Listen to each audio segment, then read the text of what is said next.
आज थोडासा विषय वेगळा म्हणजे आपल्या जगण्यातलाच आहे. विषय आहे की मार्ग शाश्वत विकासाचा. इंग्लिशमध्ये त्याला सस्टेनेबल डेव्हलपमेंट म्हणतात. माझी ज्येष्ठ मैत्रीण आहे, तिने त्याच्यावर पुस्तक लिहिलेलं आहे, डॉक्टर हेमा साने म्हणून. त्यांचं पुस्तक पण आहे लिहिलेलं. त्याचाच अभ्यास करून आणि त्यांच्याशी चर्चा करून अर्थातच मी बोलले होते. पण थोडासा उशीर झाला, एक 5-10 मिनटं, कारण की ज्या मार्गाने आम्ही निघालो, उशीर झाला म्हणून रिक्षा केली, आणि ज्या मार्गाने निघालो मागच्या गल्लीमध्ये झाड पडले, त्यामुळे रिक्षावाल्याने तिथेच रिक्षा थांबवली, कारण इकडच्या बाजूने वन वे होता. म्हटलं आता बहुतेक आपल्याला चालण्याशिवाय पर्याय नाही आहे, म्हणून क्षमस्व. व्यासांनी अगदी सुरुवातीला म्हटलं होतं की सगळं महाभारतामधलं सगळं चित्र बघून एकूणच सगळ्यांना उद्देशून असं ते असं म्हणतात की ऊर्ध्वबाहून विरोम्येश न कश्चित शृणोती मी हात वर करून सांगतोय की कोणीतरी माझं ऐका, पण माझं कोणीच ऐकत नाहीये. आणि काय म्हणतात ते, धर्मात अर्थश्च कामश्च ततः सहा किन्न सेवते. अरे तुम्हाला अर्थ पाहिजे, पैसा पाहिजे, पण तो आधी विचार आणि धर्माने मिळवा ना, आणि मग धर्मात अर्थश्च कामश्च, मग तुमच्या ज्या काय इच्छा असतील त्या तुम्ही पुरवा, आणि त्याच्यानंतर मग मोक्षाकडे बघा. हे कितीतरी हजारो वर्षांपूर्वी व्यासांनी म्हटलंय. ते आपल्यालाही आत्ता कसं लागू पडतं, तर कसं आहे की प्रत्येक कुठलीही गोष्ट याच्यामध्ये चूक आहे असं मला वाटत नाही. की मी माझ्यापुरती कुठलीही गोष्ट, मी माझ्यापुरती स्वच्छता, माझ्यापुरता पैसा, माझं फक्त आरोग्य, वस्तूंचा संचय तो पण फक्त माझ्यापुरता, असं जर बघितलं तर त्याला स्वार्थी नुसतं न म्हणता, मतलबी नुसतं न म्हणता, अत्यंत हव्यासी आणि लोभी असंच म्हटलं जातं. आपण बघा ना, आपल्या कुटुंबातल्या सुद्धा लोकांकडे बघतो, म्हणजे मिळवणं हे याच्यात चूक काहीच नाही आहे, अर्थार्जन करणं ह्याच्यात चूक काहीच नाही आहे. पण आपण समाजाचा घटक आहोत, समाजाच्या घटकामध्ये ते कुठेतरी आपण देणं, म्हणजे दान देणं हा सुद्धा मी विचार करत नाही की आपण देणं हा आपला मूलभूत गुणधर्म असला पाहिजे. मग आता हा शाश्वत काय आहे, तर बुद्ध एका ठिकाणी म्हणतात म्हणजे सर्वम क्षणिकम सर्वम दुःखम. प्रत्येक गोष्ट आहे ती क्षणिकच आहे आणि प्रत्येक गोष्ट आहे ती दुःखदायकच आहे. आणखीन एका ठिकाणी म्हटलं आहे की यत् यत् दृष्टम तत्तत् नष्टम. जे जे आपण पाहतो, दृष्टीला दिसतं, ते ते नष्ट होणार आहे. मग आता मार्ग शाश्वत विकासाचा असं कसं काय बरं त्यांनी म्हटलं असेल, तर मग त्या म्हणाल्या की अशी गोष्ट आहे, आज आपण काय म्हणजे काय करतो, तर आपण आपल्यापुरतं बघतो. मग आपल्यापुरतं पाहणं हे पण मानवी स्वभावाला धरूनच आहे. आपल्यापुरतं पाहणं हे मानवी स्वभावाला धरूनच आहे. पण माझं ते माझं आणि दुसऱ्याचं तेही माझं, अशी वृत्ती जी आहे ती पूर्वी पण होती, आत्ता पण आहे आणि नंतर पण राहील. पण याच्यावरती काही काय नियंत्रण येऊ शकतं का, याच्यासाठी आपण हा मार्ग शाश्वत विकासाचा म्हणजे सस्टेनेबल डेव्हलपमेंट हा विचार करणार आहोत. 2016मध्ये किर्लोस्कर वसुंधरा नावाचा एक मोठा कार्यक्रम झाला होता की निसर्गाबद्दल काम करणारे व्यक्ती म्हणून तसं जगणारे दिलीप कुलकर्णी म्हणून एक गृहस्थ आहेत, आणि ज्यांच्या पुस्तकावर मी आज किंवा ज्यांच्या विचारावर आणि जगण्यावर मी आज याच्यातनं सांगणार आहे, त्या ज्या स्वतः मॅडम आहेत डॉक्टर हेमा साने म्हणून, तर त्या तशा आजही तशा राहतात. पण प्रवाहाविरुद्ध पोहण्यासाठी आपल्याला मनाची ताकद लागते, आणि ती ताकद अनेक जणांच्यात नसते. म्हणजे 100पैकी 99% ती नसते, आणि 1% आणि म्हणूनच त्याला विक्षिप्त असं म्हटलं जातं. म्हणजे विशेषण क्षिप्तम, म्हणजे त्यांनी विशेष करून काहीतरी टाकलेलं आहे असा त्याचा अर्थ आहे. मग व्यक्ती म्हणून त्या जगताना फक्त आपला स्वतःचा विचार करत नाही, तर अनेक अंगानी, मग त्या किर्लोस्कर वसुंधरामध्ये त्यांना तो पुरस्कार मिळाला होता की निसर्गाचं संरक्षण आणि संवर्धन कर. पण एकटीने करून काय उपयोग आहे, एकट्या व्यक्तीने करून काय उपयोग आहे. पण तेव्हा खार जशी समुद्रकिनाऱ्यावरती रामापाशी गेली होती, आणि तिचं उदाहरण आपण आजही देतो की तेवढी खारीची मदत झाली तरी सुद्धा उपयोगी आहे, मग ती कुठल्याही गोष्टीमध्ये असो. आता बघा ना, ज्येष्ठ मंडळी झाली, आता त्या वयात यायला लागल्यानंतर मला असं जाणवतं की माझ्या सासूबाई म्हणायच्या, आमचा उपयोग काय, तर निदान किल्ली घर म्हणून तरी उपयोग होतो, येणाऱ्या जाणाऱ्या किल्ली ठेवतो आणि आम्ही आपलं घर सांभाळतो, तसंच येणाऱ्या जाणाऱ्यांच्याकडे पण किल्ल्या आमच्याकडे असायच्या, म्हणून त्या म्हणतात किमान आमचा तेवढा तरी उपयोग होतो, ह्याची जाणीव लोकांनी ठेवली पाहिजे. म्हणजे असं त्या का म्हणायच्या हे आत्ता लक्षात येते की आपलं जसं वय वाढेल तसं काय आपल्याला जी मदत करता येईल ती आपण करावी. मग आता याचा इथे काय संबंध आहे, तर आपण बघा, पृथ्वी, आप, तेज, वायू आणि आकाश ह्या पंचमहाभूतांनी जगतो, आणि त्याच्यामधले म्हणजे जे काही स्रोत आहेत किंवा सोर्सेस आहेत ते सगळेच्या सगळे संपणारे आहेत का? संपणारे नाही आहेत, सगळे संपणारे नाही आहेत, पण ते काही अशक्त होणारे आहेत, काही होणारे आहेत. म्हणजे आता जमिनीचा कस कमी होतो. म्हणजे हरित वसुंधरा नावाचा जो एक प्रयोग झाला की जास्तीत जास्त पीक काढा, जास्तीत जास्त लोकांपर्यंत ते पोचू द्या, त्याच्यामध्ये रासायनिक खतं मोठ्या प्रमाणामध्ये वापरली गेली आणि जमिनीचा पोत आणि कस अतिशय कमी झाला. मग हे नुकसान नंतर 10-12 वर्षांनी कळलं. तर मग आता मग रासायनिक खतं न वापरता तुम्ही जमिनीचा कस, आणि जमिनीचा गेलेला कस परत मिळवायला किमान 100 वर्ष लागतात. म्हणजे आपल्याला तर त्याचा उपयोग नाही, आपल्या पुढच्या पिढीलाही त्याचा उपयोग नाही.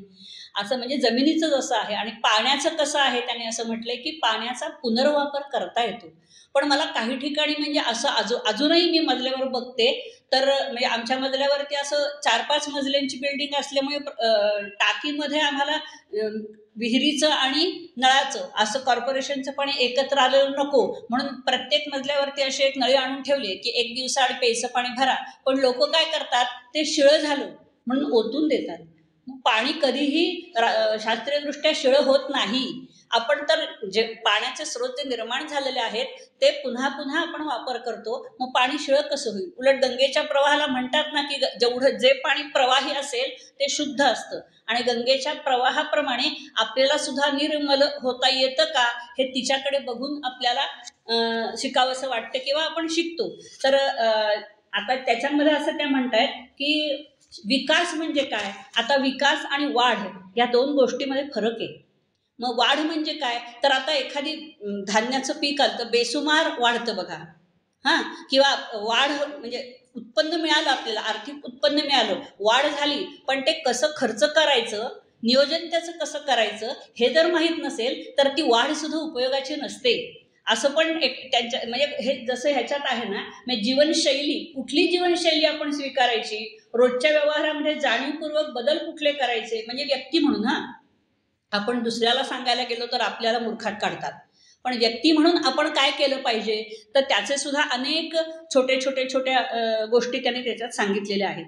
मग आता त्याच्यामध्ये स्मार्ट सिटी असा उल्लेख त्या वसुंधरा किर्लोस्करच्या याच्यामध्ये केला होता आणि सस्टेनेबल सिटी. आता स्मार्ट सिटी म्हणजे काय, तर त्यांनी मजेने असं म्हटलं होतं की प्रत्येकाच्या हातामध्ये स्मार्टफोन आला म्हणजे स्मार्ट सिटी होते का, नाही. तुम्ही म्हणजे तुमचं कसं आहे, तुमचं आर्थिक उत्पन्न, मग दरडोई उत्पन्न, त्या उत्पन्नावरती आपल्या घरामध्ये आपण कोणत्या वस्तू, कोणत्या सुविधा, कोणत्या सुखसोयी आणतो आणि त्या किती टक्के लोकांपर्यंत पोचतात याच्यावरती GDP म्हणजे तुमचा आर्थिक विकास अवलंबून असतो. म्हणजे उत्पन्न मिळालं तरी त्याचं नियोजन आणि त्याचा वापर कसा करायचा हे आर्थिकदृष्ट्या आहे.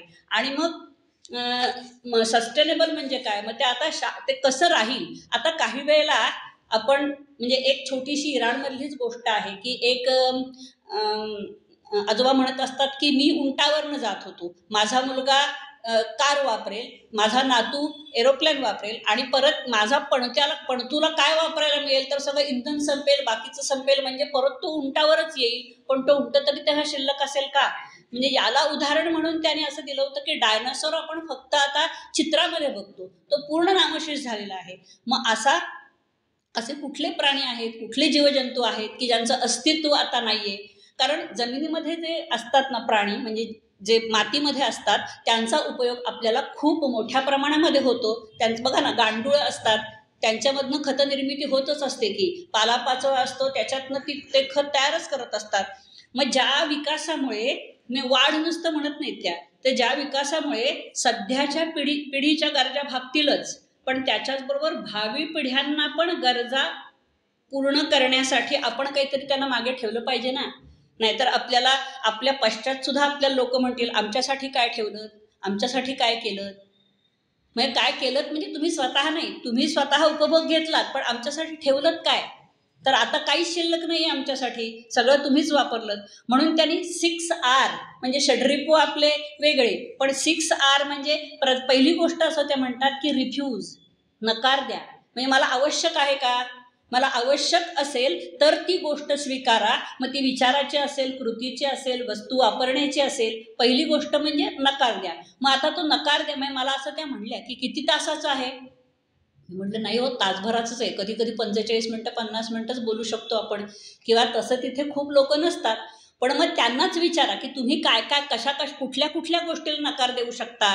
आता माझ्या हातामध्ये समजा व्हॉट्सॲप आहे, हां, मोबाईल आहे, तर मी तो बघितलाच पाहिजे का तासन तास? त्याला व्यक्तिशः जर तर तुम्ही नकार देऊ शकाल. म्हणजे त्याचा उपयोग कसा करायचा आहे आणि कशासाठी करायचा आहे, म्हणजे गरज आणि चैन, गचम असे शब्द त्याने वापरले. गरज आणि चंगळ, मला हे गरजेचं आहे का, किंवा मला हे म्हणजे चंगळवादी किंवा भोगवादी आपला चार्वाक पण होता. तो म्हणायचा की ऋणम कृत्वा घृतम पिबेत भस्मीभूतस्य देहस्य पुनरागमनम कुतः. म्हणजे तो एक विचार प्रवाह म्हणून काही माणसांना पटलेला होता. आत्ता हवं मग आपल्याला काय हवंय ती चैन करून घ्या, आयुष करून घ्या, मागचं पुढचं नंतर कुणी बघितलंय, भूतकाळ आमच्यासाठी नाही आहे, आता वर्तमान काळात आम्ही जगतोय, भविष्यात काय होईल कुणी सांगितलंय. म्हणून आजचा दिवस हा मला जे करायचा आहे उपभोगाचा तो भोगून घ्या.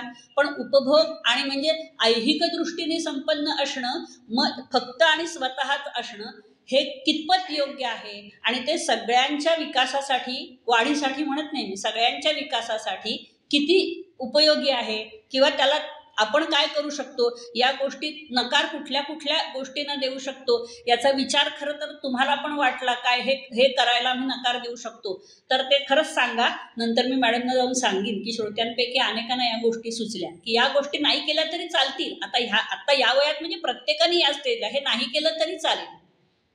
नंतर रिड्यूस, वापर कमी करा.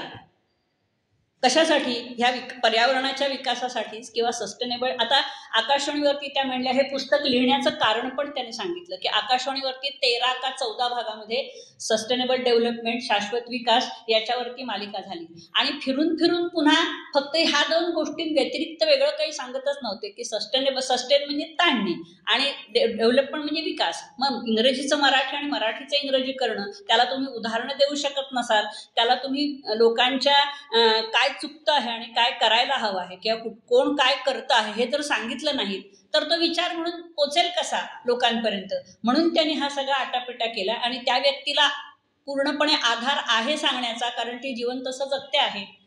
आणि ती रिड्यूस काय काय करता येईल, तर मी म्हणजे चंगळ म्हणजे माझ्याकडे आता समजा 10 साड्या आहेत, तर मला 11वी हवीच आहे का, हा व्यक्तिशः प्रश्न आहे त्या म्हणल्या. कारण मी त्यांच्याकडे 2 साड्यांव्यतिरिक्त साड्या बघितलेल्या नाही, पण पुस्तकं मात्र कपाटाच्या कपाट भरलेली आहेत.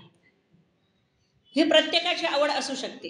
म्हणजे त्याच्यात त्या म्हणल्या मला पण म्हणजे आत्ता हे आवश्यक आहे का, आणि ते नसेल तर मला अस्वस्थता येत असेल तर तो माणूस घेतोच. आणि मग त्याला शॉपोहोलिक असा शब्द त्यांनी वापरला की अल्कोहोलिक असतं ना तसं एखाद्याला खरेदीची इतकी दाणगी हौस असते की रोज तुळशीबागेत म्हटलं तरी जाऊ शकेल आणि रोज खरेदीला म्हटलं तरी जाऊ शकेल. त्या म्हणल्या मी अशा व्यक्तीला नावं ठेवत नाही, पण त्यांनीच हे अशा पद्धतीचं जे नुकसान म्हणतो ना आपण, ते व्यक्तिशः नाही आहे, पण ते संपूर्ण समाजाचं, निसर्गाचं आणि एकीकडे अनेक गोष्टींचं पण आहे की ते नकळत आपल्या लक्षात येत नाही. मग अशा कुठल्या आता रियूज, पुनर्वापर कुठल्या गोष्टींचा करता येऊ शकतो, तर त्या प्लॅस्टिकच्या बाबतीमध्ये तर त्या म्हणतात की प्लॅस्टिक हे अत्यंत घातक आहे आणि हे सिद्ध पण झालेलं आहे. त्याच्यावर बंदी आली तरी सुद्धा ते अजिबात सहज सोपं आपल्याला पडतं, म्हणून आपण ते सहजपणे स्वीकारतो प्लास्टिकचा वापर. त्याची पुढची एक गोष्ट पण आहे त्याच्यात, ती सांगेन मी. आणि मग ते पुन्हा पुन्हा वापरता येतं का, तर एका माणसाने त्याचा 1000 किलोमीटरचा रस्ता प्लास्टिकच्या वस्तूंपासून तयार केलेला आहे. म्हणजे हे पुनर्वापर झाला, पण ते एखादंच उदाहरण आहे ना, की अपवादाने नियम सिद्ध होतो. म्हणून अशा प्रकारे, आणि त्याला बराच खर्चही येतो, मनुष्यबळ पण लागतं, अनेक प्रकारचे त्याच्यात घटकद्रव्य पण रासायनिक घालावी लागतात, तेव्हा ते तयार होऊ शकतं. आणि दुसरं म्हणजे रिसायकल, पुनरुत्पादन, म्हणजे कागदाचं रिसायकलिंग होतं, पण बघा ना की अनेक ठिकाणी असं आपण सहजपणे दृष्टी टाकली तरी कळतं की अन्न हे सहजपणे टाकतात. काही हॉटेलमधनं तर लिहिलेलं असतं की तुम्ही अन्नात टाकलं नाही पानात तर तुमचे काही पैसे कमी, तुमच्या बिलात कमी केलं जाईल. असं का व्हावं लागतं, म्हणजे तो संस्कार म्हणून आपल्यावरती आपणच रुजवला पाहिजे ना. तर मग त्या अन्नाचं पुनरुत्पादन काय होतं, तर काहीच होत नाही. शिळं अन्न कुजून जातं आणि ते खत म्हणून सुद्धा आपण घालत नाही, किंवा ते टाकूनच दिलं जातं. आणि ओला कचरा आणि सुका कचरा किती वेळा गाड्या पण फिरून सांगतात, आपणही तो ओला आणि कचरा वेगळा काही लोक करतात, परंतु नेणारी लोक तो एकत्रच करतात. हे पण मी अनेक वेळा बघितलेलं आहे की घेऊन जाताना ते एकाच त्यांच्या डस्टबिनमध्ये एकत्र करून नेतात. पण मग असं का? त्याला त्यांच्या म्हणजे रिसायकलिंगला त्यालाही मर्यादा येतात मग, किंवा त्यालाही अडथळा येतो. आणि जिथे ते मोठ्या प्रमाणावर नेऊन टाकलं जातं तिथे त्याच्यावर माती पसरली जाते. माती पसरल्यानंतर काही प्रमाणात कचरा कुजून जातो किंवा आपल्याला दिसत नाही डोळ्यांना, आणि मग आजूबाजूच्या सोसायट्यांमध्ये दुर्गंधी येते. हा प्रकार त्याच्यामुळे सुरू होतो. आणि काही कचरा लांब नेऊन जाळला सुद्धा जातो, त्याच्यामध्ये पण विषारी वायू बाहेर पडतातच. आणि मग रिस्टोरेशन म्हणजे पुनर्वसन. म्हणजे आता चिमण्या कुठेच दिसत नाही, मग त्यांचं कसं काय पुनर्वसन करायचं? चिमण्यांचं पुनर्वसन किंवा जे गेलेले पक्षी आहेत त्यांचं पुनर्वसन आपण परत कसं करणार, याच्याकडे बघण्यासाठी वेगवेगळ्या प्रकारची कृत्रिम घरटी, म्हणजे अगदी साधा लाकडाचं तुम्ही एखादी पत्राची पेटी असते त्याला सुद्धा होल पाडून तुम्ही जर कुठेतरी झाडात ठेवलं, पण अशी घरात झाडं तरी कुठे आहेत? आत्ता त्यांच्या आवारात मी नाचण पक्षाचं घरटं बघितलंय, नंतर अजून एक 6 पक्ष्यांची वेगवेगळ्या घरटी बघितलेली आहे. आणि आत्ता जोरात मध्ये पाऊस आला की नाही त्यावेळेला तर म्हणजे भराभर घरटी बांधतायत. मी ताईना म्हटलं, ताई बहुतेक आता पाऊस येणार, आपल्यापेक्षा त्यांना अक्कल जास्ती आहे म्हणल्या. त्या 2 दिवसात त्याचं घरटं बांधून झालंय, म्हणून आता मेच्या आधीच पाऊस येणार म्हणल्या. आणि खरंच आला. आणि ते अगदी इतकं सुंदर बांधलं होतं. तो छोटा पक्षी अगदी, आणि तो एवढासाच आहे. ते नाचणं वेगळं आणि हा वेगळा. त्याला कृष्ण पक्षी असं म्हणतात. त्या मला इंग्लिशमधलं नाव आत्ता आठवत नाहीये. पण मग ते तिथे जर नांदत असतील तर तिथे ऑक्सिजन बँकच आहे सगळी. म्हणजे आजूबाजूच्याकडे इतके पक्षी प्रचंड प्रमाणात लोक पाहायला दुसरीकडे जातात आणि तिथे बघायला मिळतात. म्हणजे तो निसर्ग टिकवलाय. काही जण म्हणतात की यांच्यानंतर काय होणार त्याचं, पण आत्ता आहे ते जगा आणि बघा ना. आत्ता आहे त्याचा आजूबाजूच्या लोकांना सुद्धा खूप मोठ्या प्रमाणामध्ये उपयोग होतोय. तिथे बसल्यानंतर सुद्धा ऑक्सिजन बँक असल्याचं जाणवतं. की बाहेर आता बघा उन्हाळ्यामध्ये वीजच नाही म्हटल्यानंतर पंखा कुठून असणार, बाकीच्या गोष्टी कुठून असणार, पण रस्त्यातून घरात आत गेल्यानंतरच असं जाणवतं की आपण जंगलात आलोय. म्हणजे हा त्या म्हणल्या असं प्रत्येकाने राहावं असं माझं मत अजिबात नाही. परंतु आपण जे करतो आहोत त्याच्यात थोडं काय कमी करता येईल, काय त्रुटी, म्हणजे काय आपल्या जगण्या वागण्यात काय त्रुटी आहेत. आता उदाहरणार्थ आपल्याकडे 4 खोल्या असतील, म्हणजे त्यांनीच मला उदाहरण सांगितलं, तुमच्याकडे खोल्या किती आहेत? म्हटलं 4. तर मग संध्याकाळची वेळ झाली म्हणून तुम्ही देवापुढे दिवा लावता आणि घरात लक्ष्मी फिरायला पाहिजे म्हणून अनेक ठिकाणी सगळीकडचे दिवे लावून ठेवतात. कशासाठी? मग सगळीकडचे दिवे लावायचं कारण काय? म्हणजे ही आपल्यापुरती तरी विजेची बचत होईल की नाही. तर म्हणजे उदाहरण असं सांगितलं त्यांनी की आपण जे मोबाईल चार्ज करतो, तर 1000 मोबाईल समजा चार्ज करायला लावले तर एका तासाभरात त्या सगळ्या 1000 मोबाईलला जी वीज लागते तेवढी वीज 1200 घरांना पुरते. म्हणजे तोच जर आपण प्रमाण कमी केलं, किंवा तुम्ही साधं म्हणजे व्हॉट्सअपवर आहे म्हणून आपण बोलतो, पण तासनतास बोलणं म्हणजे तुम्ही विजेचा गैरवापरच करता आहात. आवश्यक ते बोला, पण मग तिथे ह्या व्यक्ती म्हणून तुम्हाला तसं, आता कारण हे मी म्हणलं मग आहे सोय म्हणून बोलतात, पण मग म्हणलं हे बघा ना, हा जो आहे 1000 फोन आणि 1000 घरांमधनं जिथे वीज नाही तिथे वीज पोचेल, तर मग महत्त्व कशाला आहे किंवा कशाला महत्त्व दिलं पाहिजे हे विचारी माणसाला समजतं. मग ते करणं महत्त्वाचं आहे. आणि शेवटची गोष्ट अशी त्याने सांगितली की रिस्पेक्ट. रिस्पेक्ट म्हणजे आदरपण, आणि रिस्पेक्ट मागे वळून बघितलं आपण की आपण काय करून ठेवलंय. तर आत्तापर्यंत माणसाने प्रचंड प्रमाणामध्ये निसर्गाचं नुकसान केलेलं आहे. मग ते भरून कसं काढता येईल, मला व्यक्ती म्हणून भरून कसं काढता येईल, गट म्हणून भरून कसं काढता येईल, याचा विचार करणं अतिशय महत्त्वाचं आहे. आणि तो कधीपासून नाही, आत्तापासून आणि आजपासून करणं पण गरजेचं आहे. कारण आपण म्हणजे असंतुष्टता, त्या म्हणल्या असंतुष्टता हा जो भाग आहे ना माणसाच्या मनातला, मग तो सर्व स्तरावरती असतो. असंतुष्टता आणि संशय ह्या 2 गोष्टी जेव्हा माणसाच्या मनामध्ये येतात तेव्हा तो फक्त आपला आणि आपलाच विचार करतो. त्याला उपनिषदाचा दाखला किंवा उपनिषदातला जो एक मंत्र आहे तो पण अगदी हेच सांगतो की ईशावास्यमिदं सर्वं यत्किंच जगत्यां जगत तेन त्यक्तेन भुंजीथा मा हृदः कस्य सिद्धनम. तू निसर्गाकडनं घेताना ओरबाडून घेऊ नकोस. आता जीवो जीवस्य जीवनम आहे. कावळ्याला उत्तम स्वीपर म्हटलेलं आहे. आपण आत्तासुद्धा रस्त्यावरनं बघतो की मेलेलं उंदीर, मेलेलं कुठलाही प्राणी तो खातो. मांजर कबुतरांना खाते. हा नियम आहे ना, तो सृष्टीचा नियमच आहे. पण मग तुम्ही त्याच्यामध्ये ढवळाढवळ का करता? की म्हणजे मलाच प्रत्येक गोष्ट या जगामध्ये आपण स्वकष्टाने मिळवलेल्या धनाचा, आत्ताच्या ज्ञानाचा, प्रत्येक गोष्टीचा उपयोग आणि उपभोग फक्त एकट्यानेच घ्यायचा नसतो, हे अनेकांना कळत नाही. आणि म्हणून ही सगळी परिस्थिती निर्माण होते. मग कौटुंबिक असेल, सामाजिक असेल, राजकीय असेल, आर्थिक असेल, नैसर्गिक असेल, भौगोलिक असेल, ह्या सगळ्या गोष्टी त्याच्यामुळेच निर्माण होतात. आणखीन एक मुख्य या शाश्वत विकासावरती विचार करण्याची वेळ अशामुळे आली, त्या म्हणल्या की संशोधन झाल्यामुळे पूर्वी माणसाचं आयुर्मान 60 वर्ष किमान होतं. आता आजारांवर संशोधन झालंय किंवा आपलं आयुर्मान वाढलंय, पण त्याच्या आयुर्मान वाढल्यामुळे म्हणजे आयुर्मान कोणाचं आयुष्य हे किती असतं हे माहीत नसतं आपल्याला, पण आयुर्मान वाढल्यामुळे अनेक गोष्टी, परावलंबित्व पण जसं जसं माणूस वयाने वाढेल तसं अगदी निश्चित आहे परावलंबित्व हे येणारच. आणि मग ते नकोसं होणं जे असतं, तसं निसर्ग म्हणेल की तुम्ही आता मला नकोसे झालाय. पृथ्वीवरती ओझं झालं ना जास्त, की त्या म्हणल्या की जे नैसर्गिक उत्पात होतात, म्हणजे त्याला बाबासाहेब पुरंदरेंनी 2 शब्द वापरले होते, सुलतानी आणि अस्मानी. मग अस्मानी संकट असतं ते म्हणजे आता भूकंप असेल, त्सुनामीची लाट असेल, अतिवृष्टी असेल, अनावृष्टी असेल, हे जर का नैसर्गिकरित्या असेल तर तो पृथ्वी तलावरचा जीवमात्राचा बोजा कमी करण्यासाठी असतो. आणि माणसाने निर्मित असेल तर तो मोठ्या प्रमाणातच असतो. म्हणजे मोठ्या प्रमाणात म्हणजे तो विध्वंसक वृत्ती असते, की इतरांना संपवून मीच फक्त राहिलं पाहिजे, ही जी वृत्ती असते त्याच्यामुळे सगळाच माणसाचाही समतोल बिघडतो. हे परत परत त्याच्यातलं त्यांनी खूप प्रकारे सांगितलं होतं.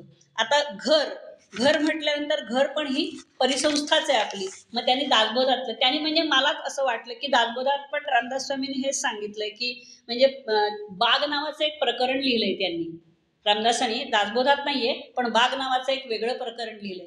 तर निसर्गामध्ये आपण म्हणजे शेती कशी करावी, बागेमध्ये कुठली झाडं असावी, घराभोवती कुठली झाडं असावीत, कुठली नसावीत, कशा प्रकारे त्यांची देखभाल करावी, काय पद्धतीने तिथे कुठल्या प्रकारचे पक्षी असतील, आपण काय त्यातलं घ्यावं आणि काय घेऊ नये, कशा पद्धतीने फळांची तोडणी करावी किंवा भाजीची तोडणी करताना कशा पद्धतीत करावी, हे सगळं त्याच्यामध्ये लिहिलेलं आहे. आणि तसंच घराबद्दल लिहिताना पण ते म्हणतात की घर ही एक परिसंस्था आहे. आणि ते म्हणताना असं म्हणतात की उंदीर म्हणते आमचे घर, पाली म्हणते आमचे घर, हे सगळे प्राणी म्हणते. आणि माणूस पण म्हणतो की माझंच घर आहे आणि माझं म्हणून तो कुठवर ओझं बाळगणार आहे. जोपर्यंत इथे आहे तोपर्यंतच तो राहणार आहे. तरी पण त्या निसर्गाचा, परिसंस्थेचा तो क्षणभर देखील विचार का करत नाही, असा विचार अगदी अध्यात्मामध्ये सुद्धा येऊन गेला आहे. पण तो माणूस आत्ता जगताना का करत नाही असं. आता बघा, राजकारण, नंतर पर्यावरण, समाजकारण, ह्या गोष्टी अगदी 10 वर्ष वयोगटापासून ते गट म्हटल्यानंतर त्या बोलण्याचाच विषय असतात, फक्त जगण्याचा, वागण्याचा विषय नसतो.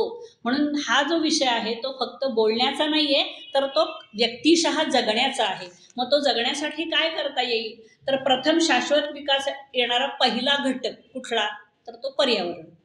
मग पर्यावरणात आपण पण येतोच की, स्वतः आपणही येतो. आणि मग अगदी पहिली म्हणजे 1962 मध्ये हा शब्द कुणी वापरला, अगदी पहिल्यांदा कुणी वापरला, तर रॅशेल कार्सन नावाची एक प्राणीशास्त्राची अभ्यासक होती. आणि ती आपल्या मैत्रिणीच्या बागेत गेली होती. तर वसंत ऋतूमध्ये पक्षीपूजन तिने बघितलंच नाही, झालंच नाही, पक्षीपूजनच ऐकायला आलं नाही. मग त्याच्यावर तिने विचार केला की याचं कारण काय असेल.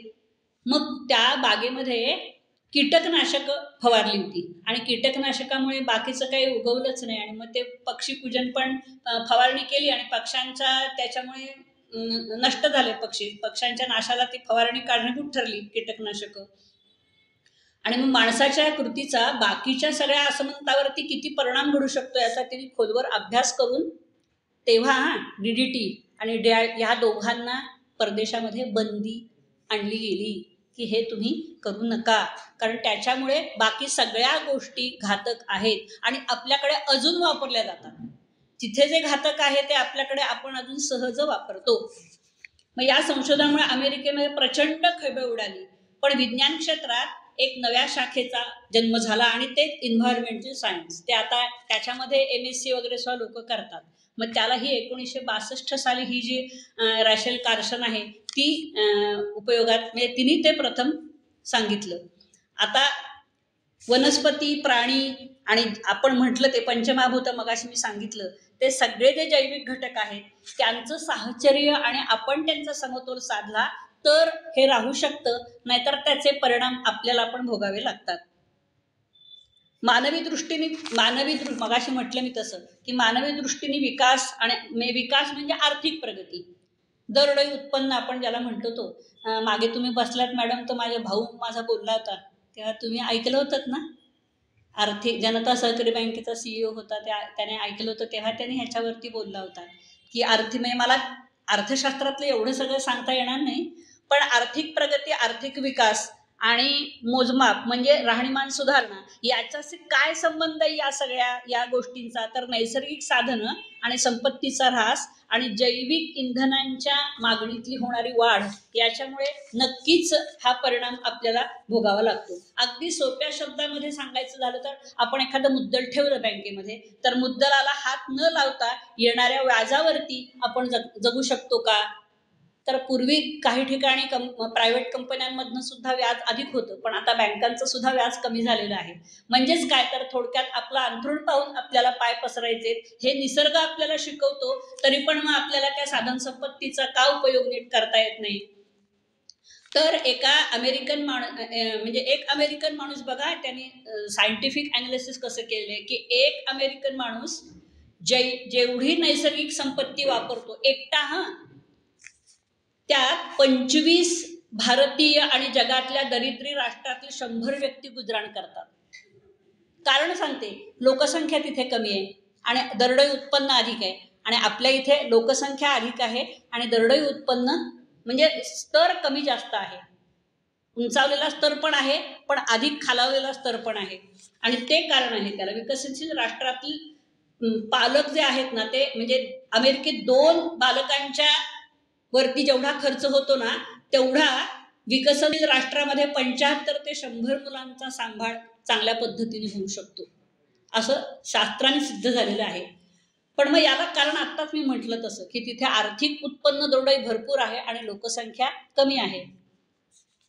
मग भारतीय व्यक्तीचं राहणीमान अमेरिकेतल्या माणसाच्या राहणीमानाच्या आसपास असावं, याचा उपाय म्हणजे आता काही ठिकाणी भारतामध्ये सुद्धा असं दिसून येतं की काही मोजकी मंडळी तशा पद्धतीने पण जगतात. पण मग यालाच आपला चार्वाक म्हणतो, त्याला चंगळवाद किंवा भोगवाद.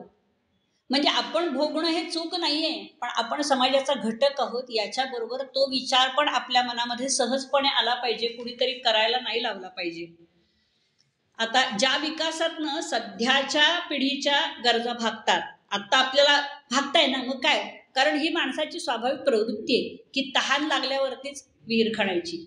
पण आग लागल्यानंतर विहीर खणून पाणी नाही ना टाकता येत, तोपर्यंत आग विझत नाही. तू विहीर खणायला लागलास आणि मग आग लागली तर ती आग नाही ना विझणार. मग तसं झालं तर नकोय आपल्याला. कोणत्याही प्रकारची तडजोड आपण मान्य करत नाही, कुठल्याच प्रकारे करत नाही. घरामध्ये सुद्धा हल्ली तडजोड करायला लागली तर वाईट वाटतं की मला अशी तडजोड आधी करायला लागली नव्हती, आता का करावी लागते, असा मनामध्ये विचार येतो. मग पर्यावरणाचा विचार आणि हा खूप दूर राहिला. बदलत्या गरजांबरोबर हा निसर्ग संपदेचा वापर पण करताना आपण थोडा विचार केला पाहिजे, आणि तो आपल्याकडनं केला जात नाही. आता ब्राझीलमध्ये क्युरिटिबा नावाचं एक अत्यंत, म्हणजे त्याला हरित नगरी असंच म्हटलंय, कारण तो जेम लर्नर म्हणून एक तिथे 3 वेळा निवडून आला. आता आपल्याकडे जसे मोदी निवडून आले तिसऱ्यांदा, तसा हा 3 वेळा आणि तो वास्तुशिल्पी होता, म्हणजे आर्किटेक्चर पण होता. आणि त्याने त्या शहराची रचना इतकी सुंदर बनवली होती की कोणालाही आठवड्यातनं किमान 2 वेळा सुद्धा स्वतःच्या कारने जावं लागायचं नाही, इतका बाकीची व्यवस्था उत्तम होती. म्हणजे सर्वच प्रकारची म्हणजे खाजगी वाहनांना पूर्णपणे 29 प्रभागांमध्ये पूर्णपणे बंदीच होती. पण बंदी होती म्हणजे तुम्हाला सोयीस्कर मार्ग होता ना. बसेस ज्या होत्या त्यांची 5-5 मिनिटांनी खूप मोठ्या चांगल्या प्रमाणात सुविधा होती आणि तिकीट नगण्य होतं. सायकल मार्ग होते, बस मार्ग होते, यांची आखणी खूप सुंदर केली होती. आणि शिक्षण आणि जगातला सर्वात सक्षम वाहतूक व्यवस्था त्याने निर्माण करून दाखवली होती. आणि म्हणून तिथे पर्यावरणाचा विकास, आजूबाजूने संपूर्ण बागा निर्माण केल्या होत्या आणि त्याच्यामध्ये कुणीही फळं किंवा फुलं तोडून नेणार नाही याची खबरदारी घेतली होती. मग आपल्याकडे तर दिसतं काय की फिरायला निघाले की सगळेजण बाहेरच्या लोकांचीच असेल ते आपल्याला देवाला पाहिजे म्हणून घेऊन जातात. मग हे पण हा स्वभाव कधी बदलणार, तर तो स्वतःपासून सुरुवात केली पाहिजे. आणखीन एक इंटरेस्टिंग आणि खरी गोष्ट आहे, तर ती मला पण ऐकल्यानंतर खूप आश्चर्य आणि मजा वाटली होती. बोर्निओ नावाचं एक बेटांपैकी सबाह या बेटावरती ही खरी घडलेली घटना आहे आणि त्याचं चित्र पण तुम्ही जर का मोबाईलमध्ये बघितलं तर फार सुंदर आहे. तर या बेटावरती काय झालं होतं, मलेरियाचा खूप धुमाकूळ झाला होता आणि मग त्याने डायल्ड्रिन नावाचं एक कीटकनाशक तिथे फवारलं. पण त्याच्यामुळे झालं काय, डास संपले आणि इतरही अनेक अनपेक्षित काय जे जीवाणू असतील की जे आपल्याला उपयोगी पण असतात ते पण सगळे संपून गेले. आणि मग म्हणजे घरमाशा असतात, मधमाशा असतात, झुरं, पाली हे सर्व गेलं ते फवारणीमुळे. आणि पाली म्हणजे ती जे फवारणी केली होती ते जे कीटक होते मेलेले, पाली होत्या, त्या मांजरांनी खाल्ल्या. मग मांजरही मेली आणि मांजरं संपून गेली, त्यामुळे उंदरांचा सुळसुळाट सुरू झाला तिथे. आणि मग त्याच्याबरोबर प्लेग पसरला, प्लेगची साथ आली मोठ्या प्रमाणामध्ये. मग आता काय करायचं काय, तर तिथल्या एका अधिकाऱ्याने युक्ती केली की त्या बेटावरती मांजरं आणून सोडायची. आणि सोडायची म्हणजे कशी सोडायची, वरनच टाकावी लागणार, ते हेलिकॉप्टरमधनं मांजरं खाली टाकायला लागणार. आणि मग तसं करायचं ठरलं. मांजर छतावर पडली आणि छतांची काय केलं, मांजर पडली ना, मांजर आपोआप 4 पायावर उभं राहू शकतं कितीही वरनं उडी मारली तरी. आणि मग ती कसं होतं, त्यांची जी घरं होती ती झावळ्यांची होती आणि मग त्या झावळ्या सुरवंटांनी आणि कुरतडून ती असं हलकं करून आणि पडली ना, ती छत्र कमकुवत होती, त्यामुळे ती मांजरही सगळी खाली आपटली आणि ती गेली. आणि मग आता काय, म्हणजे जवळचा डायड्रिनचा जवळचा भाईबंद डीडीटी आणि हे एकसारखंच आहे. तर मग काय अशा पद्धतीने झाल्यावरती मग करायचं काय, मग वेगळ्या पद्धतीने त्या प्लेगचा बंदोबस्त करायचं ठरलं. म्हणजे बघा, एक करता एक निसर्गाची किती हानी झाली. त्यामुळे ही गोष्ट पण त्या म्हणल्या, आपण भाजीपाला घेताना सुद्धा फवारलेली कीटकनाशक आहेत की नाही आपल्याला माहीत नसतं. म्हणून सजगतेने कुठलीही गोष्ट घेणं म्हणजे आता पर्याय नसल्यावर आपण त्या आपल्याकडनं आपण करतच असतो. पण ही गोष्ट पण खूपच लक्षात घेण्यासारखी आहे. आता मगाशी म्हटलं मी तसं, त्या 6R वरती काय कमी करता येईल, तर मला जे वाटलं ते मी ह्याच्यात नमूद केलंय. तर तुम्हाला वाटलं तर आवर्जून सांगा, म्हणजे त्या मॅडमनं सुद्धा अगदी आनंद होईल की लोक विचार करतात, नुसतं ऐकत नाही. मला वाचल्यानंतर असं सुचलं की आपल्याला विजेची कपात करता येऊ शकते. म्हणजे जसं म्हटलं तसं की 4 खोल्यातनं वीज आहे तर आपल्याला कमी करता येऊ शकतं. नंतर पुनर्वापरामध्ये गौतम बुद्धाची गोष्ट तुम्हाला सगळ्यांना माहिती असेल, ती माझ्या डोळ्यापुढे आली कारण ती 9वी-10वीच्या पुस्तकामध्ये होती. गौतम बुद्धाकडे एकदा एक त्याचा शिष्य गेला आणि चिवर म्हणजे वस्त्र त्यांचा अंगावर परिधान करण्याचं. तर तो म्हणला की माझं फाटलंय आता, ते मला दुसरं द्या. तर तो म्हणला त्याचं काय केलंस, तर म्हणला मी त्याचं पायपुषण केलं होतं. मग ते खराब झाल्यावर काय केलंस म्हणला, मग ते धुतलं मी आणि मग त्याच्या वाती केल्या. म्हणजे ही अतिशयोक्ती आहे, वाती केल्या आणि त्या समयीमध्ये जाळल्या. ही अतिशयोक्ती असली तरी सुद्धा असा पुनर्वापर इतका असा नाही, पण आपण पुनर्वापर आपण नेहमी वापरतो त्या गोष्टीचा काय करू शकतो. तर म्हणजे मी बघितलेलं असं की माझी आजी किंवा माझी आई दुधाच्याच पातेल्यात कणिक भिजवायची.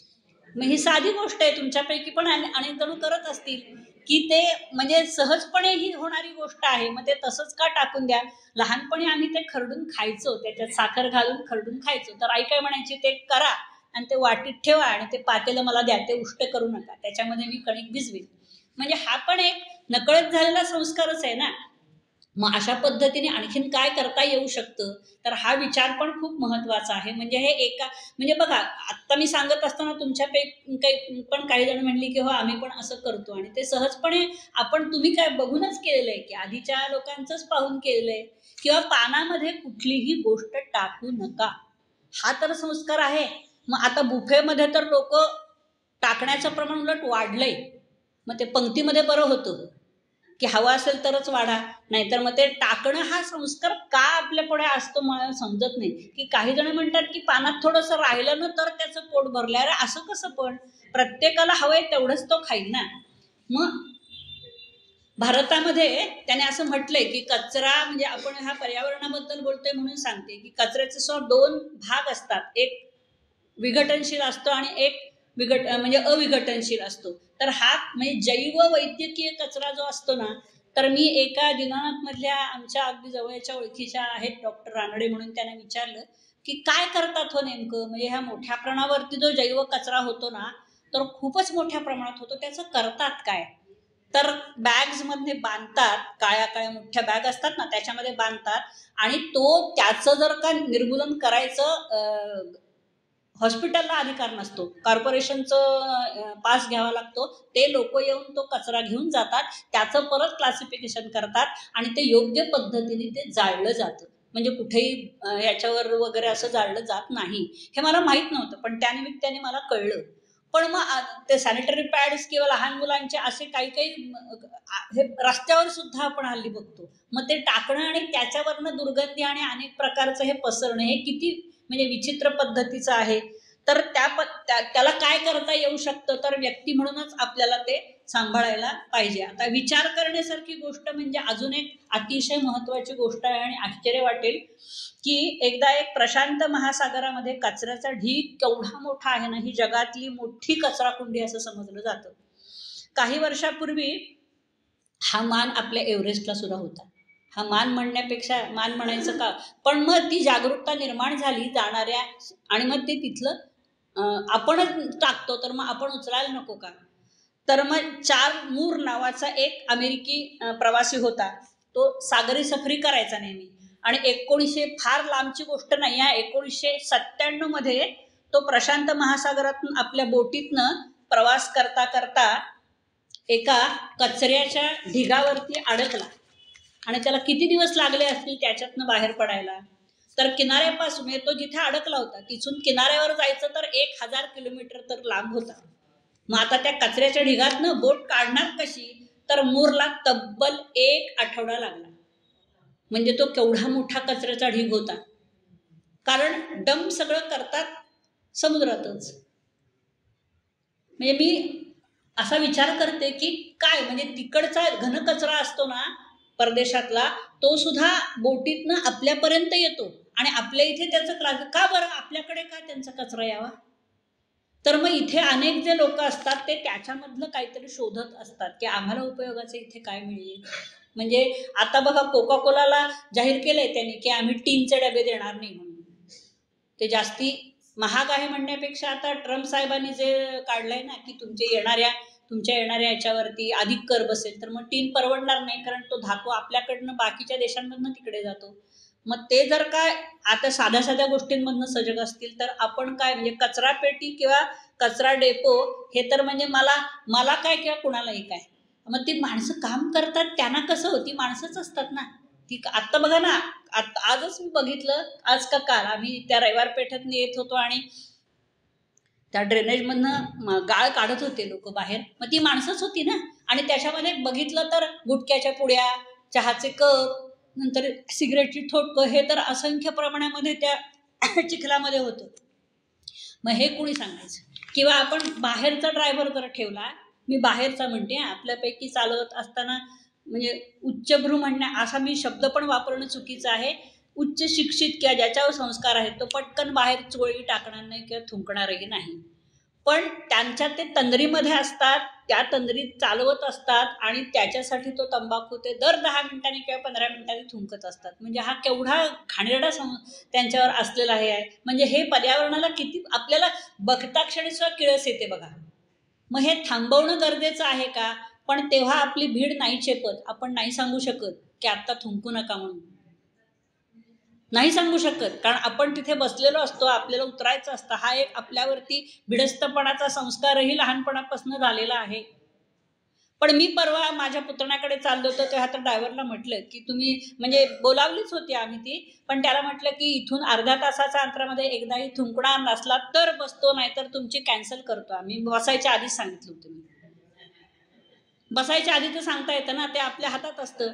म्हटलं बुक केली असली तर कॅन्सल करतो, आणि ह्या कॅन्सल करण्यासाठी आम्हाला पण दंड बसता का म्हणे, कारण आम्ही त्यांना सांगू की आम्ही ही अट घातली होती म्हणून. मग आधी सांगता येतं. मग तसं किमान तो संस्कार तर आपल्यावरती व्यक्ती म्हणून व्हायला पाहिजे. मग काही काही गोष्टी आता आता 5 म्हणजे वृक्ष, आता कुठल्या झाडाला ऑक्सिजन बँक म्हटलं जातं असं म्हणणं आहे. तर सगळंच झाडं खरं म्हणजे ऑक्सिजन देतात आणि तर सगळ्यात जास्त ऑक्सिजन बँक कुठली आहे तर वडाचं झाड. म्हणून ती जी कथा आहे ना ती तिने ऑक्सिजन मोठ्या प्रमाणामध्ये तिथे होता, त्याला याची झालर असली आध्यात्मिक तरी ऑक्सिजन मोठ्या प्रमाणामध्ये असलं. सावित्रीची कथा जी आहे ती त्या अनुषंगाने जरी आध्यात्मिक आणि हे असली. आता लाईव्ह डिव्हाइन जे यांचं आहे अरविंदांचं, त्याच्यामध्ये सुद्धा त्याने सायंटिफिकच खूप गोष्टी घातलेल्या आहेत आणि मग नंतर त्याला आध्यात्मिक पगडा दिलेला आहे. लाईव्ह डिव्हाइन आणि सावित्री हे त्यांचे 2 ग्रंथ आहेत. कळायला खूप अवघड आहेत, पण एक एक ओळ कळली किंवा एक एक शब्द त्यातला कळला तरी सुद्धा आपल्याला आनंद होतो. जसं ज्ञानेश्वरीचं एखादी ओळ दुसऱ्याकडनं समजली, वाचणं आपण वेगळं आणि त्याचा उलगडून अर्थ कळला तर जो आनंद होतो तो सावित्री आणि लाईव्ह डिव्हाइन वाचताना होतो. आणि ते जे ऑक्सिजन बँक आहे तो वडाचा मान पहिला आहे. आता बघा तुम्ही विठ्ठलवाडीकडे जाताना पूर्वी वडाची किती झाडं होती, म्हणजे ती कापल्यानंतर तर अक्षरशः उंबराच्या झाडातनं कापली की त्याच्यातनं केवढं पाणी निघतं आणि ते औषधी असतं. आमच्या बिल्डिंगमध्ये जेव्हा झाड ते पाडलं DSKने तर तेव्हा इतके म्हणजे त्याला असं झाडाला मोठी बॅग लावून ठेवली होती त्यांनी, तर अशा मोठ्या मोठ्या 3 पिशव्या भरल्या ते वडाच्या ह्याच्यातनं खोडातनं पाणी येत होतं ते. म्हणजे आपण केवढं ऱ्हास करतो किंवा त्याची जी फळं पडतात ना वडाची, ती वडाची पण आणि उंबराची पण, उंबराची फळं आणि वडाची फळं माकडांना अत्यंत प्रिय असतात. म्हणजे त्यांची तहानही भागते आणि भूकही भागते त्याच्यामधनं, इतकी त्यांना आवडतात ती फळं. म्हणजे त्यांच्याच भागामध्ये 4-5 वेळा मी माकडं बघितली होती. म्हटलं इथे काय येतात? अगं म्हटलं त्यांचं आवडतं खाद्य आहे इथे, म्हणून ती येतात इथे. त्यांचं पोट भरलं की जातात निघून, ते काय आपल्याला करणार आहे. मग आता वनीकरण हा जो आहे, आता कालच झाला की नाही 5 जून पर्यावरण. झाडं लावा म्हणजे काय, ती जगवायची कुणी, त्याचं संगोपन कुणी करायचं, ती वाढणार कशी. आपण अगदी मारे हाऊस म्हणून कुंड्या बिंड्या लावतो आणि गावाला गेलो की सगळी जातात ना. आपण किती दिवस करणार त्याची, म्हणजे आपण नसताना कोणीतरी त्याची काळजी घेणं हे महत्वाचं आहे. तर माणसाची जशी काळजी घेतो तशी त्यांची घेतली जाते का. आणखीन एक चिपको आंदोलन ऐकून तुम्हाला माहिती असेल तर त्याचाही उल्लेख त्याच्यात त्यांनी केलेला आहे की 1731 मध्ये जोधपूरचा राजा होता आणि त्याला अभयसिंग नावाचा, त्याला राजवाडा बांधायचा होता स्वतःचा. आणि खेजडी नावाचं, राजस्थानमध्ये खेजडी नावाचं झाड खूप महत्वाचं आहे, धार्मिक मानतात ते खूप खेजडीचं झाड. आणि त्या लाकडापासून भट्टी करून भाजलेल्या विटा असतात ना, त्याने खूप पक्क बांधकाम होतं असं त्याला माहिती होतं. म्हणून त्याने त्या राजाने खेजडी म्हणजे शमीची झाड, त्यालाच खेजडी असं म्हणतात, ती तोडायचं फरमान काढलं. आणि बिष्णोई नावाची जी जमात आहे ती त्या वस्तीमध्ये अमृतादेवी नावाची एक बाई होती, तिने त्या झाडाला हात लावून नाही दिला. तिने झाडाला त्या मिठी मारून बसली ती. आणि मग अशी एक नाही, त्या अमृतादेवीच्या बरोबर जवळजवळ 250 बायका कापल्या गेल्या. आणि मग हे काय राजाला सांगायला गेले ते की अहो आम्हाला कापतोय झाड, पण 200-250 बायका गेल्या ना. हे साल बघा किती आहे, 1731. मग तर राजा म्हणलं हे काही खरं नाहीये. मग आजूबाजूच्या गावात बातमी गेली. दुसऱ्या दिवशी पण अनेक महिलांनी ते चिपको आंदोलन केलं. मी 200-250 म्हटले, त्याने आकडा बरोबर दिलाय. 347 बळी गेले त्या बायकांचे. आणि मग राजा खडबडून जागा झाला, त्याला खूप वाईट वाटलं आणि मग झाडं तोडण्याचा निर्णय त्याने मागे घेतला. म्हणजे बघा ना की एखाद्या गोष्टीसाठी किती जणांचे म्हणून मी काही पण करू शकेन, पण प्रजेने नाही ऐकलं ते. आणि ती सुरुवात केली त्या एका स्त्रीनीच, बिष्णोई समातीच्या जातीतल्या. म्हणून त्या शमीवृक्षाला संरक्षित वृक्ष असं त्यांनी नाव दिलं. म्हणून तेव्हापासून तिथे राजस्थानमध्ये आपण आजही गेलो तरी शमीची झाडं खूप दिसतात आणि खूप आहेत. याला कारण ह्या सगळ्यांचा बळी आहे, म्हणजे त्याने नकार दिला तोडण्यासाठी, नाहीतर ते कधीच तोडली गेली असती. आणि भारतात हा पहिला कायदा वृक्ष संरक्षणाचा तेव्हा झाला आणि तो त्या अमृता देवीच्या नावानी झाला. ते तिला काय, तिच्याबरोबर अनेक जणींना त्याच्यामध्ये बळी जावं लागलं. आणि दुसरं जे झालं ना ते खूप मध्ये काळ गेला. आणि दुसरं झालं ते 1974 साली झालं, चिपको आंदोलन. ते गढवालमध्ये, हिमालयामध्ये गौरादेवी नावाच्या महिलेने ते उभं केलं आणि वृक्षतोड करणाऱ्या कंत्राटदाराला तिथनं परत फिरावं लागलं. तिचा जीव मात्र तेव्हा गेला नाही, कारण ती म्हणली मी इथनं हाडणारच नाही, माझं झाड नाहीये ते, आमच्या सगळ्या गावाचं झाड आहे, ती ह्याला हात लावायचं तुला काही कारणच नाही. आणि मग सुंदरलाल बहुगुणा यांनी आणि त्याने तिची चळवळ खूप पुढं चालू केली आणि मग थोडाफार त्याच्यामध्ये लोकांचा पण सहभाग मिळत गेला. आता त्यांनी परत पुढच्या उत्तरार्धामध्ये त्या पुस्तकामध्ये त्यांनी असं म्हटले की खरेदी करणं एखादी गोष्ट ही पूर्वीच्या माणसाला सुद्धा तेवढीच ओढ लावणारी गोष्ट होती, आत्ताच्याही आहे आणि पुढच्याही आहे माणसाला. पण त्याच्यामध्ये सुद्धा पूर्वीच्या काळी आपला विचार न करता केवळ इतरांचा विचार करणारी मंडळी अधिक होती घरातल्या, कारण एकत्र कुटुंब होतं. की मला ह्या जणांसाठी, आता बघा ना, आपल्यापैकी पण अनेकांनी आपल्या बहीण भावांची पुस्तकं, आपल्या बहीण भावांचे कपडे हे सहजपणे वापरलेले होते. आपल्याला त्याच्यात कमीपणा पण वाटत नव्हता काही. दप्तरं सुद्धा आपण 2-2 वर्ष वापरलेली आपल्या बहीण भावंडांची, चुलत भावंड, मावस भावंड, आत्ते भावंड, इव्हन माझ्या मुलाला आणि मुलीला सुद्धा पुस्तकं मी दुसऱ्या वरच्या वर्गातल्या मुलांची सहजपणे घेतली होती. त्याच्यात आपल्या पण हल्ली तो सुद्धा कमीपणा वाटतो की दुसऱ्याचं पुस्तक, दुसऱ्याचं वही, दुसऱ्याचं हे कसं वापरायचं. किंवा घरादारामध्ये सुद्धा बघा, पूर्वी काही केलं तरी सुद्धा पटकन वेगळं काही केलं तर घरी सहज देऊन दिलं जायचं. पण आत्ता दरवाजे बंद असतात आणि द्यावं का नाही, म्हणजे ही पूर्णपणे बंद झालेली नाहीये, पण प्रमाण कमी झालेलं आहे. मग हे खरेदी ही आनंद यात्रा माणसाला नक्की असते. पण तो मला खरेदी करताना काय आवडतं खरं सांगू का, मंडईमध्ये जायचं, काहीतरी घेतलं नाही तर ते भाजी बघत सगळीकडनं हिंडायचं, हा एक खरंच आनंद यात्रा असते. म्हणजे मी बऱ्याच वेळेला पूर्वी शुक्रवार पेठेतच राहायचो ना आम्ही, तर मी बऱ्याच वेळेला सांगायचे आयला की मी आज मंडईमध्ये जाणार, आणि ते ढीक बघताना सुद्धा मजा वाटायची. एकदा एका बाईने विचारलं, काय गे एक दिवसानं सगळं बघत बसतीस, घेत नाहीस काही. म्हणजे घेत नाहीस काही म्हणजे मला मजा वाटायची खूप, किती प्रकारचं तिथे आहे, किती प्रकारचं भाज्यांची विविधता बघायला मिळते. मग आता काही म्हणजे काय काय बघून खरेदी केलं जातं, तर नक्कीच टीव्ही आणि आकाशवाणीवरच्या जाहिराती बघून सर्व वयोगटातल्या व्यक्तींना त्या गोष्टी खरेदी कराव्याशा वाटतात. आणि मग आणल्यानंतर उगीच आणलं असंही आपल्याला मनस्ताप होतो. हा पण मनस्ताप होतो की अरे हे उगीच आणलं, याचा काय उपयोग आहे, काहीच नाही.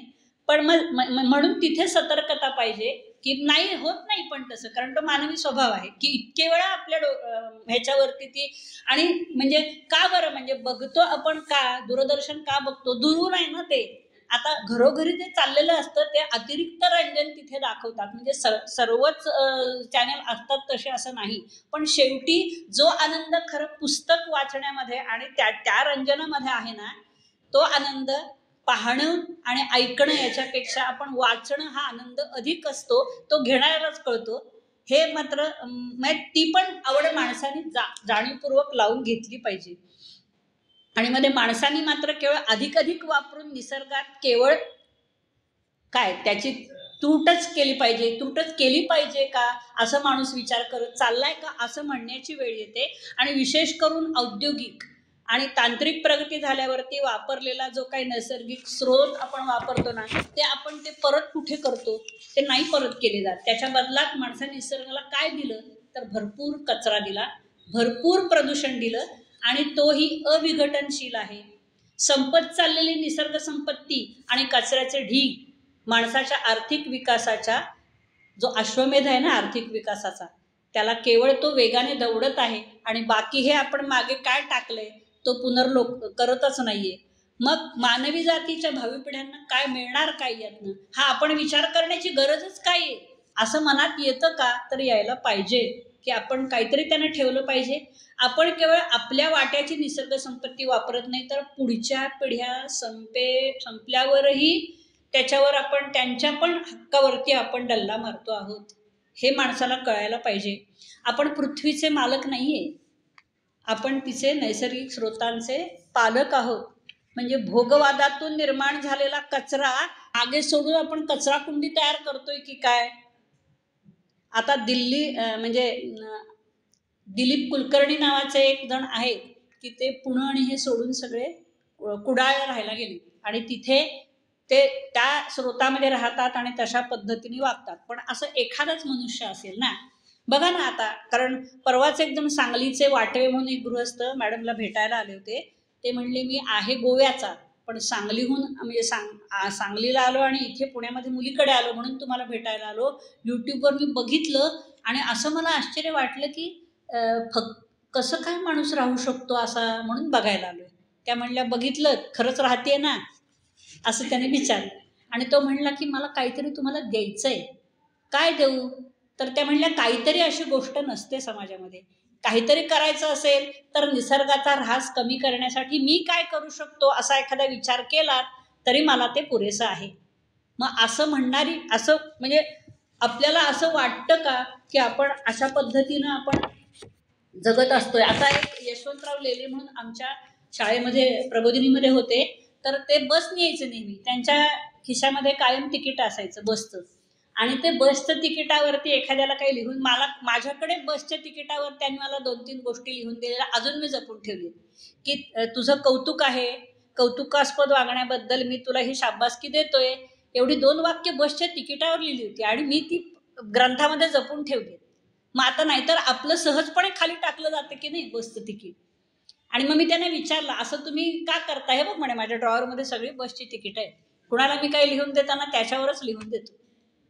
म्हणजे असंही करता येऊ शकतं ना, असं माझ्या मनामध्ये विचार आला. आता आता नोहाची एक छोटीशी शेवटची गोष्ट आहे, ती सांगते.